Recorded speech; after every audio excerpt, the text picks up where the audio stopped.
الحمد لله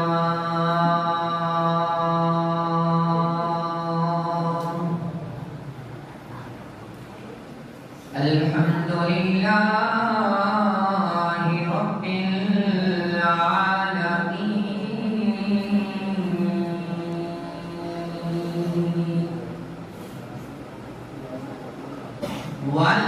والعاقبة للمتقين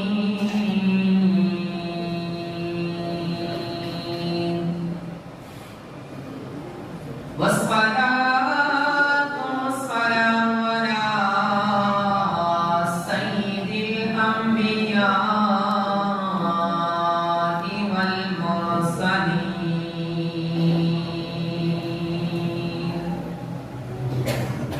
أما بعد فأعوذ بالله من الشيطان الرجيم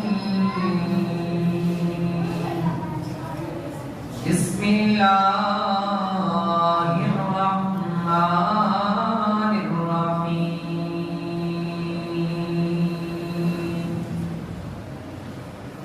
قال الله تبارك وتعالى في القرآن المجيد والفرقان الحميد ألا إن أولياء الله لا خوف عليهم ولا هم يحزنون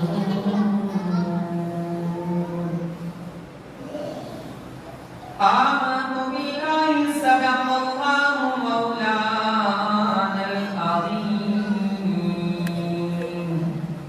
وصدق رسوله النبي الكريم الأمين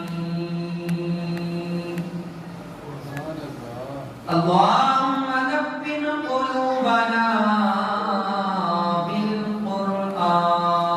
بالقرآن وزين أخلاقنا بالقرآن وأدخلنا الجنة بالقرآن ونجنا من النار بالقرآن قال الله تبارك وتعالى في شان حبيبه مخبرا وآمرا إن الله وملائكته يصلون على النبي يا أيها الذين آمنوا صلوا عليه وسلموا تسليما الصلاة والسلام عليك يا سيدي يا رسول الله الصلاة والسلام عليك يا سيدي يا حبيب الله الصلاة والسلام عليك يا سيدي يا رحمة للعالمين وعلى آلك وأصحابك يا سيدي يا جد الحسن والحسين تمام حمد و ثنا اس رب العالمین کے لیے جو خالق کی کل کائنات بھی ہے اور مالک اشتیاق بھی تمام درود و سلام نبی مکرم شفیع معظم والی کونین اللہ کے پیارے امت کے سہارے جناب احمد مجتبی محمد مصطفیٰ صلی اللہ علیہ وآلہ وسلم کی عظیم بارگاہ میں پیش کرنے کے بعد معزز سامعین کرام السلام علیکم ورحمۃ اللہ وبرکاتہ اللہ رب العزت کے فضل و کرم سے ماہ ربیع الاول شریف ہمارے اندر جلوہ گر ہوا اور اپنی تمام رحمتوں اور برکتوں کو سمیٹتے ہوئے وہ ہم سے تشریف لے گیا اور اب ماہ ربیع الثانی جلوہ فروز ہے۔ ربیع الاول شریف کو محبوب مصطفیٰ صلی اللہ علیہ وآلہ وسلم کا مہینہ کہا جاتا ہے، اور اس مہینے کو ہمارے ہاں جو مشہور ہے محبوب مصطفیٰ حضور غوث اعظم کا مہینہ کہا جاتا ہے۔ آج کا ہمارا پروگرام بھی اسی حوالے سے انعقاد پذیر ہے۔ میں کوشش کروں گا کہ چند منٹ میں آپ کے سامنے کچھ ایسی باتیں رکھنے کی کوشش کروں جس سے آپ کو بھی پیدا ہو اور مجھے بھی پیدا ہو۔ میں نے آپ کے سامنے قرآن مجید فرقان حمید لا ریب اور لا شک کتاب میں سے ایک آیت مقدسہ پڑھی ہے جس میں اللہ رب العزت ارشاد فرما رہا ہے الا ان اولیاء اللہ لا خوف علیہم ولا هم یحزنون، خبردار بے شک اللہ کے محبوب بندے، اللہ کے دوست وہ ہیں جنہیں نہ تو کوئی خوف ہے اور نہ وہ غمگین ہوں گے۔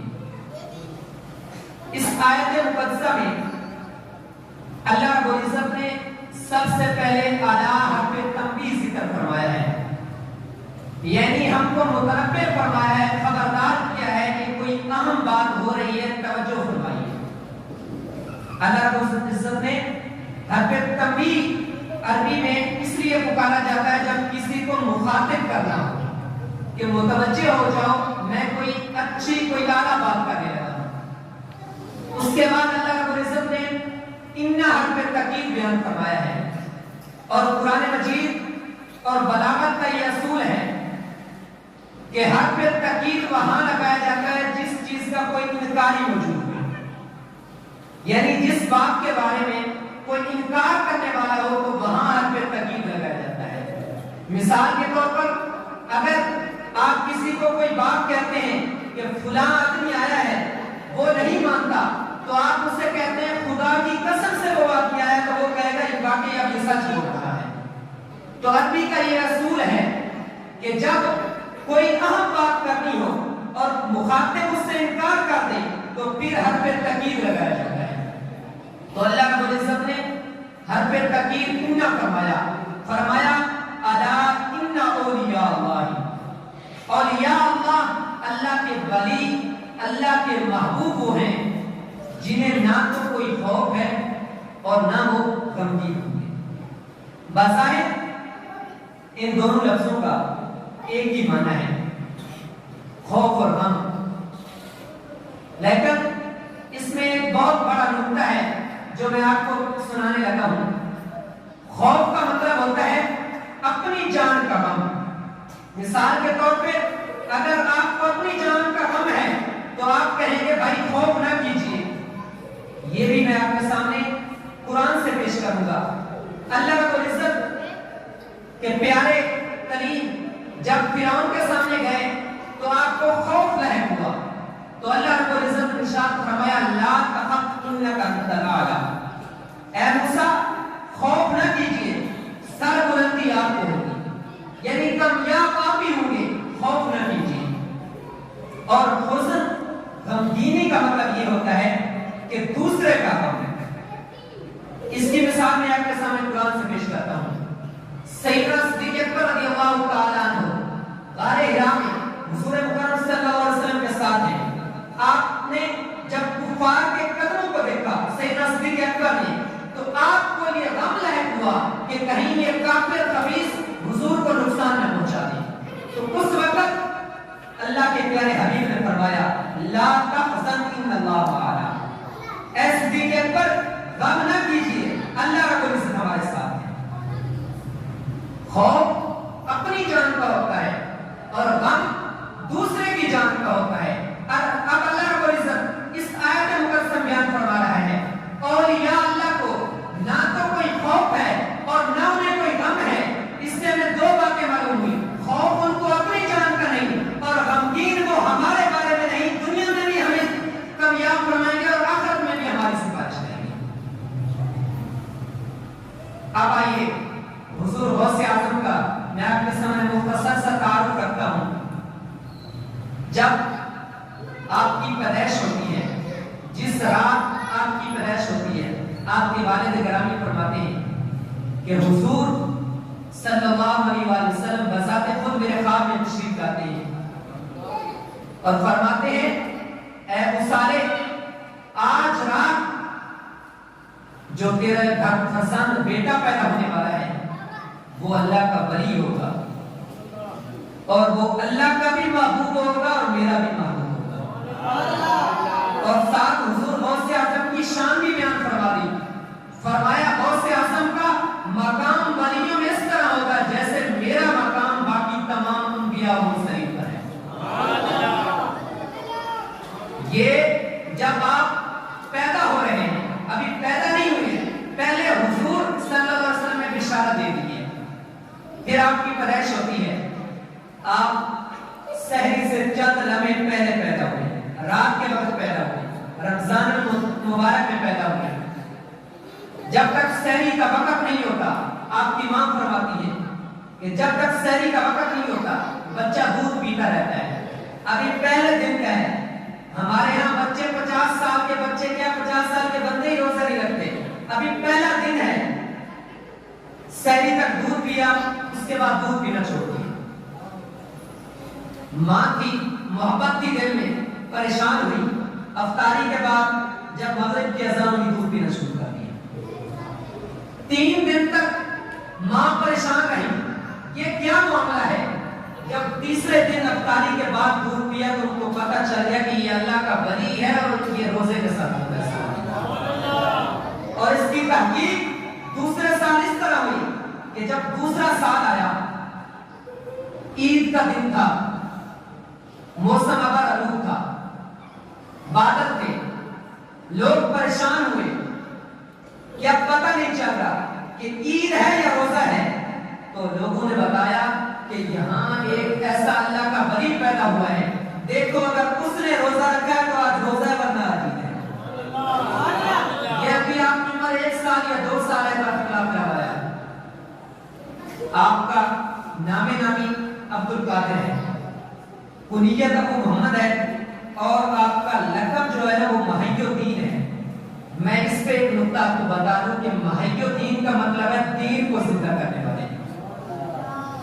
اگر لقب محی الدین ہے تو ہمیں اس سے یہ پتہ چل گیا کہ آپ کی ہمیشہ دین کے ساتھ محبت رہی ہے۔ لقب یہ نہیں مشہور ہوا کہ آپ بہت بڑے ولی ہیں، اس میں کوئی شک نہیں، جتنی آپ کی کرامات ہیں پوری دنیا میں کسی کی اور کرامات نہیں، وہ ایک علیحدہ موضوع ہے، لیکن آپ کا جو لقب مشہور ہوا ہے وہ محی الدین کی وجہ سے ہوا کہ دین کو زندہ کرنے والا ہے۔ ابھی 4 یا 5 سال عمر ہے، ماں جاتی ہے یا والد صاحب جاتے ہیں قاری صاحب کے پاس بسم اللہ شریف کا سبق پڑھانے کے لیے۔ والدین کا ایک دلی خواہش ہوتی ہے آج ہم میں یہ جذبہ نہیں رہا، ورنہ آپ پہلے اور بزرگوں کے حالات دیکھیے کہ جب ان کا بچہ قرآن پاک شروع کرتا تھا تو وہ اتنی خوشی کرتے تھے جس کا کوئی اندازہ نہیں ہوا کرتا تھا۔ والدین میں سے کوئی بھی استاد صاحب کے پاس بٹھا کے آتے ہیں، کہتے ہیں اسے بسم اللہ پڑھا دیجیے، استاد صاحب بسم اللہ پڑھتے ہیں تو حضور غوث اعظم بسم اللہ نہیں پڑھتے بلکہ آپ نے اعوذ باللہ من الشیطان الرجیم شروع کر دیا۔ استاد پریشان ہوئے کہ پہلے دن آج پڑھنے لایا گیا ہے، بچہ پڑھ کچھ اور رہا ہے، میں پڑھا کچھ اور رہا ہوں۔ پھر بات یہاں تک ختم نہیں ہوئی، سورۃ فاتحہ شروع کی، 15 یا 18 سپارے استاد کے بسم اللہ پڑھانے سے پہلے سنا دی۔ وجہ پوچھی گئی تو فرمایا کہ میری ماں جی کو 15 یا 18 سپارے یاد تھے، وہ جب مجھے دودھ پلاتی تھی وہ پڑھتی رہتی تھی، میں نے یاد کر لیا۔ پھر آپ کا وہ مقام ہے کہ جب آپ مدرسے میں پڑھنے جاتے ہیں، قریبی جو مدرسہ ہے اس میں، تو فرشتے آپ کے ساتھ ہوتے ہیں، آپ خود فرماتے ہیں، آپ کے خلفاء نے لکھا ہے کہ فرشتے آپ کے ساتھ ہوتے ہیں، جب دروازے کے اندر انٹر ہوتے ہیں تو بچوں کو مخاطب کر کے کہتے ہیں جگہ چھوڑ دو، اللہ کا ولی آ رہا ہے۔ 10 یا 12 سال کی عمر ہے، آپ فرماتے ہیں کہ یوم عرفہ عادت ہوتی ہے بیل کے پیچھے دوڑنا میں نے شروع کر دیا. تو بیل نے بول کر کہا اے غوث اعظم اے عبد القادر تجھے اس لیے نہیں پیدا کیا. بیل نے حضور غوث اعظم سے مخاطب ہو کر کہا جب وہ اس کے پیچھے دوڑنے لگے کہ اے عبد القادر تجھے اس لیے نہیں پیدا کیا گیا کہ تو جانوروں کو قتل کرے. آپ فرماتے ہیں کہ جب بیل کی میں نے یہ آواز سنی تو واپس آیا, اپنے گھر کی چھت پر چڑھا تو اپنی گھر کی چھت پر کھڑے ہو کے عرفہ کے میدان کا نظارہ کیا. اس کے بعد دل میں خیال آیا کہ وہ بیل مجھے جو کہہ رہا تھا مجھے اس بارے میں تو غور و فکر کرنی چاہیے. ماں سے اجازت طلب کی کہ مجھے اجازت دیجیے کہ میں علم دین حاصل کرنا چاہتا ہوں. ماں وہ ہماری ماں جیسی ماں نہیں تھی. اس نے کہا بیٹے اجازت ہے, اور ساتھ یہ بھی فرمایا وہ جانتی تھی کہ حضور غوث اعظم جب واپس آئیں گے تو میں زندہ نہیں ہوں گی. فرمایا جا اجازت ہے, اب تیری اور میری ملاقات قیامت کے دن ہوگی. ساتھ آپ کی جو وراثت تھی وہ آپ کے والد صاحب کی طرف سے وہ 80 دینار تھی. 40 دینار دیے, اور جب حضور غوث اعظم جانے لگے تو نصیحت کی بیٹے کچھ بھی ہو جائے کبھی جھوٹ نہیں بولنا, کبھی جھوٹ نہیں بولنا. آپ چلے گئے, قافلے کے ساتھ گئے. قافلے والے بھی جانتے تھے کہ یہ عام ہستی نہیں ہے. جب آپ راستے میں جاتے ہیں تو ڈاکوں کا ایک پورا قبیلہ اس پورے قافلے کو لوٹ لیتا ہے. جب پورے قافلے کو لوٹ لیا تو ڈاکوں کا ایک آدمی حضور غوث اعظم کے پاس آتا ہے اور کہتا ہے بچے تیرے پاس بھی کچھ ہے؟ حضور غوث اعظم فرماتے ہیں ہاں جی ہے, میری ماں نے مجھے سی کر دیے تھے, میرے پاس ہیں. اس نے کہا بچہ ہے شاید ویسے جھوٹ بول رہا ہوگا, ویسے مذاق کر رہا ہوگا. اور آدمی کو بھیجا, تحقیق ہو گئی کہ اس کے پاس کچھ ہے. اپنے سردار کے پاس لائے, وہاں ان کے سردار نے پوچھا اے بچے تیرے پاس کچھ ہے؟ حضور غوث اعظم نے فرمایا میرے پاس 40 درہم ہیں, میری ماں نے مجھے دیے تھے. چوروں کے سردار نے پوچھا تو نے چھپایا کیوں نہیں؟ انہوں نے کہا میں یہ دیکھتا کہ میری ماں نے میرے سے وعدہ کیا تھا کہ کبھی جھوٹ نہیں بولوں. جب چوروں کے سردار نے یہ بات سنی تو اس نے کہا یہ چھوٹا سا بچہ ہے اور یہ اپنی ماں کا کہنا ماننے پہ جھوٹ نہیں بول رہا, اپنی جان کی اسے پرواہ نہیں ہے, اپنے پیسوں کی پرواہ نہیں ہے. تو ہم تو اپنے خدا کے کتنے حکموں کی نافرمانی کر چکے ہیں. یہ آپ کے الفاظ میں تاثیر تھی. تو وہ چوروں کا سردار جس کا نام احمد تھا, شیخ احمد بدوی, جو بعد میں بہت بڑا ولی بنا, اس نے کہا کہ حضور اگر آپ ایک چھوٹے سے بچے ہوتے, آپ کے دل میں ماں کے ڈر کی وجہ سے اللہ تعالیٰ کا اتنا خوف ہے تو ہم نے تو پوری زندگی ضائع کر دی ہے, مجھے بھی اپنا مرید کر لیجئے اور توبہ کرا دیجئے. جب اس شیخ احمد نے توبہ کی تو جو اس کے ساتھ تھے ان سے مخاطب ہو کے کہا کہ اب میں نے تو اس سے آزادی حاصل کر لی ہے, تمہاری کیا مرضی ہے؟ انہوں نے کہا جب تک تو چوریوں میں ہمارا سردار تھا تب بھی ہم تیرے تابع تھے, آج تو ولیوں کا سردار ہے تو اب بھی ہم تیرے تابع ہیں. ابھی گھر سے پہلی دفعہ نکلے ہیں علم حاصل کرنے کے لیے جا رہے ہیں, ایک پورے قبیلے جو چور ہے ان سب کو ولی بنا دیا. اسی طرح اسی کے ساتھ ملتا واقعہ سناتا ہے. آپ جب اپنے استانے پر اپنے گھر میں تشریف فرما ہوتے ہیں تو آپ نماز کے لیے ایک اعلیٰ لباس رکھتے ہیں, ایک خوبصورت اعلیٰ لباس رکھتے ہیں. تو جب آپ سوتے ہیں تو اس کو سائڈ پہ رکھ دیتے ہیں, وہ بہت قیمتی لباس تھا. تو ایک چور نے ارادہ کیا کہ میں یہ چاہتا ہوں کہ اس کو چرا لوں. اس نے کچھ دن دیکھا حضور غوث اعظم کس وقت سوتے ہیں، کس وقت یہ اٹھا کے رکھتے ہیں. اس نے تیاری کی، چلتا ہوں آج ان کے وقت ہے سونے کا، جا کے وہ جو قمیص ہے، جو جبہ مبارک ہے وہ چوری کر کے. آپ کے گھر میں بھی داخل نہیں ہوا، ابھی مسجد میں داخل ہوا، چوری کی نیت سے آیا. جب بھی مسجد میں داخل ہوا تو آنکھوں کی بیرائی چلی.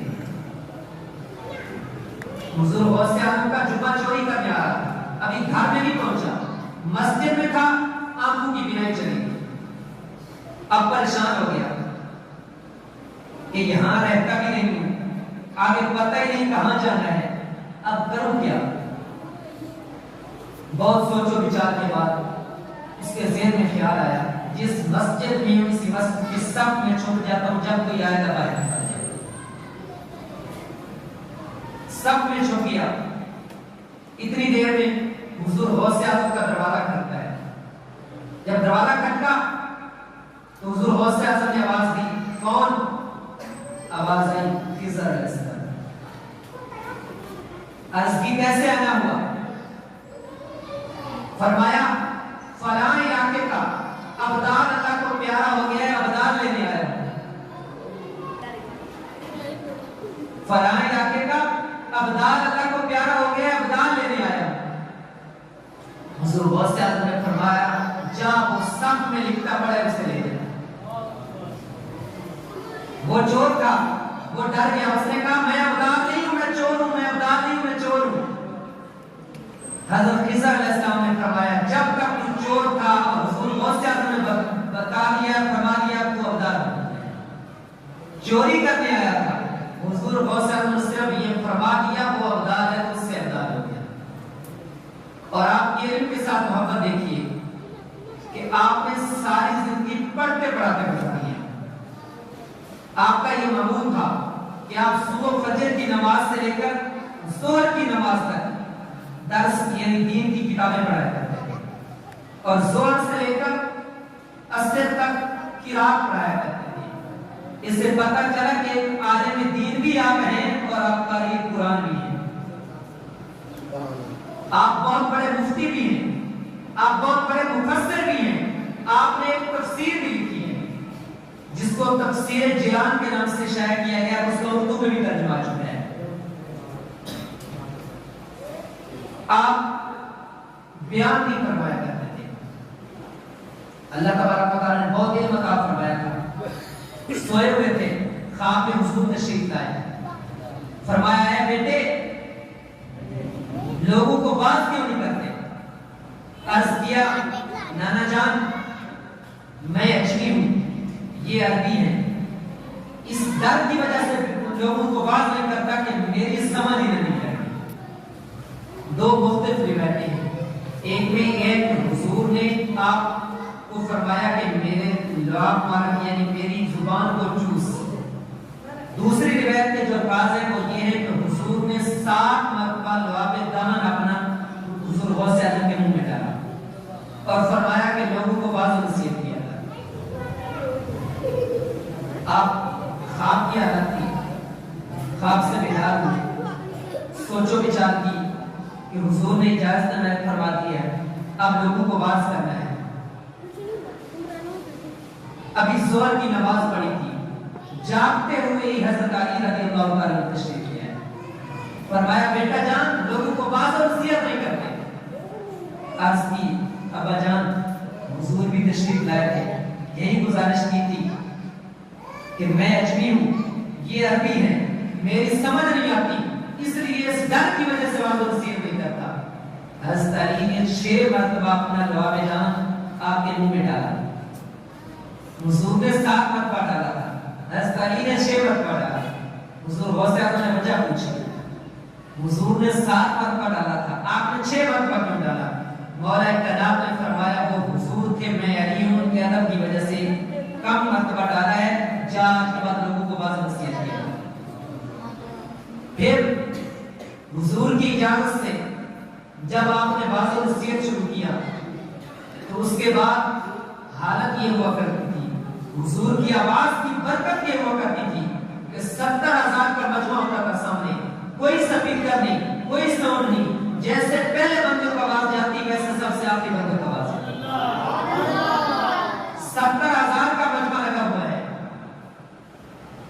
جیسے پہلا بندہ سن رہا ہے ویسے آخری بندے کو بھی ویسے آواز آ رہی ہے جیسے میرے سامنے حضور کو سن رہا ہے. یہ ساری برکت آپ کی نہیں تھی، حضور کے لواب رحم کی تھی.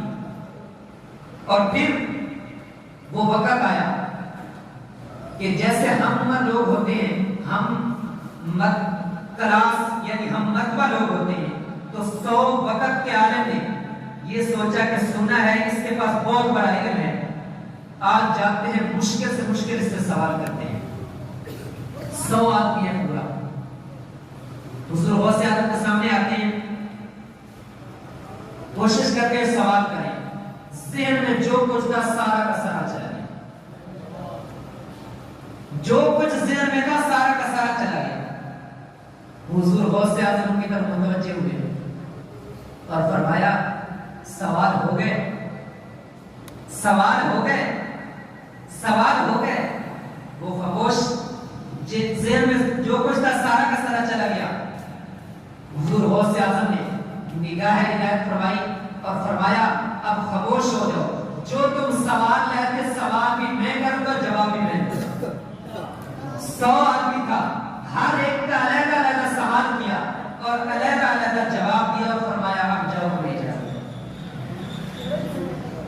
محدث ابن جوزی بہت بڑا محدث ہے، حضور کی حدیث پہ اس نے اتنا کام کیا ہے کہ جب آپ کا انتقال ہونے لگا نا تو حضور محدث ابن جوزی فرماتے ہیں کہ مجھے جو غسل دینا ہے ان کلموں کی آنکھ سے دینا ہے جن کلموں کے ساتھ میں نے حضور کی حدیثیں لکھی ہیں. اتنا کام کیا ہے کہ ان کے پاس اتنی کلمیں جمع ہیں کہ لوگوں کو وصیت کی کہ ان کلموں کی آگ جلانا، ان کے ساتھ پانی گرم کرنا اور مجھے غسل دینا تاکہ میں حضور سے عرض کر سکوں کہ مجھے تو غسل بھی آپ کی حدیث کی کلموں کے ساتھ دیا گیا. وہ چونکہ بغل کا وہ بھی ولی تھا، آپ کا مقام و مرتبہ سنا تو آپ کے سامنے آ گیا. آپ کا ایک مرید تھا عباس جس کا نام تھا، اس کو کہتا ہے سنا ہے آپ کے پیر کے پاس بہت علم ہے، آج میں جاتا ہوں اور میں سوال کرتا ہوں، اگر اس نے میرے سوالوں کے جوابات دے دیے تو میں اسے مان جاؤں گا. اس وقت یہ عادت ہوا کرتی تھی، یہ روٹین ہوا کرتی تھی کہ تلاوت ہوتی، جو قاری صاحب کا دل کرتا، جو تلاوت کرتے، جو خطیب ہوتا اسی آیات انہی آیات کو وہ بیان کر دیتا. قاری صاحب نے کوئی تلاوت کی، حضور غوث اعظم نے اس کی ایک تفسیر فرمائی. وہ جو حضور غوث اعظم کا مرید تھا اس نے ابن جوزی کو کہا پتہ ہے اس تفسیر کا پتہ ہے؟ اس کو اپنے آپ میں مان تھا، فخر تھا کہ میں محدث ہوں. اس نے کہا ہاں جی پتہ ہے، جانتا ہوں. حضور غوث اعظم نے دوسری تفسیر فرمائی، اس نے پھر اشارہ کیا. اسی طرح حضور غوث اعظم نے 11 تفسیریں فرمائی. حضرت عباس جو کے خلیفہ ہیں وہ فرماتے ہیں میں نے ابن جوزی کی طرف اشارہ کیا، پتہ ہے؟ وہ کہتا ہے پتہ ہے. حضور غوث اعظم نے 40 اور تفسیریں فرمائی. جب 51 تفسیریں ہو گئی تو آپ کا خلیفہ پوچھتا ہے ابن جوزی پتہ ہے؟ وہ کہتا ہے یہ زیادہ ہے، مجھے 11 تفسیریں آتی تھی، اس سے 7 آگے میرے سے بڑا ہو رہا ہے. جب 51 تفسیریں ہو گئی تو حضور غوث اعظم نے فرمایا یہ کال تھا، آئیے اب حال کی طرف چلتے ہیں. یہ زبانی تھی، اب جو اندر کی بات ہے وہ معلوم شروع کرنے لگا. 51 تفسیریں کر چکے ہیں، ایک آیت کی اپنی پسندیدہ نہیں، جو قاری صاحب نے تلاوت کی اس پہ 51 تفسیریں کر چکے ہیں. ابھی فرمایا یہ تو کام کا زبانی بات کی، دل کی جو بات ہے اب شروع کرنے لگا. محدث ابن جوزی قدموں پہ گرا اور فرمایا حضور آپ زیادہ ہیں، معاف کر دیجیے. حضور غوث اعظم جان گیا کہ یہ سوال کرنے آیا ہے. 51 تفسیریں اور اس کی مرضی کے مطابق نہیں، اپنی مرضی کے مطابق نہیں، جو قاری صاحب نے آیت پڑھی اس پر 51 تفسیریں کر دی. وقت ہونے والا ہے. آخری واقعہ جو مشہور ہے اور کچھ لوگ کہتے ہیں پتہ نہیں ایسا حضور نے فرمایا یا نہیں فرمایا. حضور غوث اعظم نے فرمایا کہ جتنے بھی ولی آئیں گے ان کی گردن پہ میرا پاؤں ہوگا. جب حضور غوث اعظم نے یہ الفاظ فرمائے اس وقت آپ آپ کی آواز کا ایسا اثر ہوا کہ اس وقت کے جتنے ولی تھے سب اپنی اپنی جگہ پہ سن رہے تھے کہ حضور غوث اعظم فرما رہے ہیں. سب نے کہا ہمیں منظور ہے، ایسے ہی ہے جیسے آپ فرما رہے ہیں.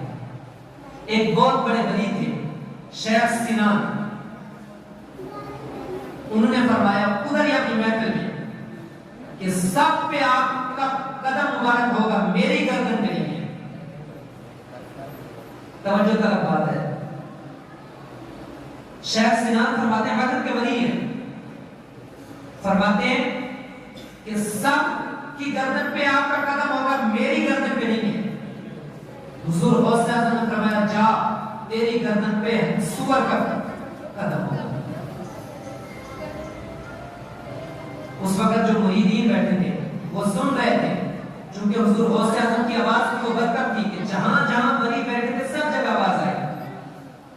ان ولی اس محفل میں ایک شیخ فرید الدین عطار مشہور ولی ہیں، وہ بھی اللہ کے، وہ شیخ سنان کے مرید ہیں، وہ بھی سن رہے تھے. جب حضور غوث اعظم نے فرمایا جا تیرے کندھے پہ سور کا کندھا ہوگا، ایسے ہی ہوا. محفل ختم ہوئی، وہاں سے چلے. یہ ایک ولی کی نظر کی بات ہے جو آپ کو سنانے رہتا ہوں. آگے چلے، ایک لڑکی دیکھی شیخ سنان نے، اس پہ دیوانہ ہو گیا. اسے جا کے کہا کہ میں تیرے سے شادی کرنا چاہتا ہوں. اس نے کہا مجھے منظور ہے، لیکن شرط یہ ہے کہ جا میرے والد صاحب سے اجازت لے کے آ. جا میرے والد صاحب سے اجازت لے کے آ. شیخ سنان جاتا ہے اس لڑکی کے والد کے پاس اور کہتا ہے میں نے تیری لڑکی سے نکاح کرنا ہے، اجازت دے. اس لڑکی کا والد کہتا ہے ہمارے ہاں ایک باڑہ ہے جہاں سور ہے، اتنی مدت ان کی خدمت کرے گا تو تب نکاح کرے گا. اصل بات کیا تھی؟ حضور غوث اعظم نے فرمایا کہ تیرے کندھوں پر سوروں کا قدم ہوگا، تب تجھے اجازت دوں گا جب ان کی خدمت کرے گا. چونکہ حضور غوث اعظم کی زبان سے کلمہ نکلا ہوا تھا، اس نے کہا مجھے منظور ہے. شیخ فرید الدین عطار نے جب دیکھا کہ وہ وقت آیا کہ شیخ سنان نے اپنے کندھوں پہ سور کو اٹھایا ہوا ہے. سور نجس العین چیز ہے، دنیا کی کوئی چیز ہے، ایک انسان ہے اس کی عظمت کی وجہ سے حلال ہے، حرام ہے. سوری انسان اپنی عظمت کی وجہ سے، باقی دنیا کی جتنی چیزیں ہیں ان کو آپ ذبح کر دیں کھانے کے لیے نہیں، ویسے وہ پاک ہو جاتی ہیں. کھانا جائز نہیں ہے حرام چیز کا، لیکن آپ ان کو ذبح کر دیں وہ پاک ہو جاتی ہیں. لیکن سور ایسی چیز ہے جس کو قرآن نے نجس العین کہا ہے. وقت کا ولی ہے لیکن کیا کہا ہے کہ میری گردن پر حضور غوث اعظم کا قدم نہیں ہے. حضور غوث اعظم نے فرمایا جا تیرے کندھے پر یہ سور کا قدم ہوگا. شیخ فرید الدین عطار نے جب دیکھا کہ کندھے پر سور اٹھائے ہوئے دوڑے ہوئے حضور غوث اعظم کی بارگاہ میں گئے، دیکھا کہ غلام کام کر رہے ہیں اور خاتون سے عرض کرتے ہیں اگر حضور کی طرف سے اجازت مل جائے یا کوئی ایسا کام جو ان کا بچا ہوا ہو، کوئی حاضر نہ کر رہا ہو، مجھے وہ کام دے دیجیے. اور خاتون نے کہا باقی تو ڈیوٹیاں تقسیم ہیں لیکن مال مویشی کی ڈیوٹی وہ بھی ان کا کوڑا وغیرہ اٹھانے کے لیے پاس مناسب نہیں، کیونکہ وہ بھی ایک وقت کے ولی ہیں. انہوں نے کہا کہ یہ ڈیوٹی ہے، اگر تجھے منظور ہے تو یہ کر لے. شیخ فرید الدین عطار نے کہا مجھے منظور ہے. چند دن گزرے، حضور غوث اعظم کی نگاہ پڑی. حضور غوث اعظم نے فرمایا اس آدمی کو بلاؤ. حضور غوث اعظم نے فرمایا تم کدھر پھر رہے ہو؟ بات کو ختم کرنے لگا. حضور غوث اعظم نے فرمایا تم کدھر پھر رہے ہو؟ شیخ فرید الدین عطار کہتے ہیں حضور میرے شیخ سنان ان سے گستاخی ہو گئی ہے، ان کو معاف کر دیجیے. حضور غوث اعظم فرماتے ہیں دنیا کا جو مانگ رہا ہے مانگ، لیکن شیخ سنان کے بارے میں مجھے بات نہ کر۔ شیخ فرید الاتار روئے جا رہے ہیں، مجھے دنیا کا اور کچھ نہیں چاہیے، میرے مرشد سے، چونکہ ان کی اپنے مرشد کے ساتھ حقیقی سچی محبت تھی، تو انہوں نے کہا میرے مرشد پہ نگاہ کرم فرمائیے، ان کو معاف کر دیجیے۔ تو جب حضور غوث اعظم نے سچی اور سچی محبت دیکھی تو فرمایا جا، میں نے اسے معاف کیا۔ ہاتھ میں پانی لیا ہوا تھا، ایسے چھڑکا اور کہا شیخ سنان کون سے کاموں کرا کیا ہے واپس آ۔ آپ کا یہ فرمانا تھا۔ ساتھ شیخ فرید الاتار کو وہ پانی دیا اور فرمایا کہ جا اس کو پلا، وہ ٹھیک ہو جائے گا۔ حضور غوث اعظم کا پانی ہو گیا، شیخ سنان وہاں سے چلا، حضور غوث اعظم کے قدموں میں گرا اور عرض کیا حضور میرے قدموں پر آپ کا ہی قدم ہے، آج کے بعد ایسا کرنے کی۔ یہ ہے حضور غوث اعظم۔ حضور غوث اعظم نے ساری زندگی دین کا کام کیا ہے، اور ایک مشہور روایت ہے کہ حضور غوث اعظم تو عشاء کے وضو کے ساتھ فجر کی نماز پڑھا کرتے تھے۔ یہ کوئی تعجب والی بات نہیں ہے۔ عرض یہ ہے کہ اس کی وضاحت لکھی ہے سیرت نگاروں نے کہ حضور غوث اعظم کا جب بھی وضو ٹوٹتا تو آپ وضو کر لیتے، یعنی اس کا مطلب یہ ہے کہ آپ ساری رات سوتے نہیں تھے۔ 40 سال عشاء سے لے کر فجر تک سوئے نہیں، یہ آپ کی سیرت ہے۔ 15 سال ہر رات قرآن پاک کا ختم کرتے ہیں، یہ آپ کی سیرت ہے۔ کبھی جھوٹ نہیں بولا، یہ آپ کی سیرت ہے۔ اگر واقعات کی طرف جائیں تو ساری زندگی بیان کرتے ہیں، آپ کی کرامات نہیں ختم ہوتی، لیکن ہمیں حضور غوث اعظم کی سیرت اپنانی ہوگی کہ آپ کی سیرت یہ ہے کہ آپ نے 40 سال درس پڑھایا ہے، 40 سال فجر اور عشاء ایک وضو کے ساتھ، یعنی عشاء پڑھی اور اس کے بعد فجر تک سوئے تھے۔ اللہ رب العزت کی بارگاہ میں دعا ہے کہ خالق رب العزت ہمیں حضور اکرم صلی اللہ علیہ وسلم کی سچی محبت اور حضور غوث اعظم کے نقش قدم پہ چلنے کی توفیق عظیم عطا فرمائے۔ آمین۔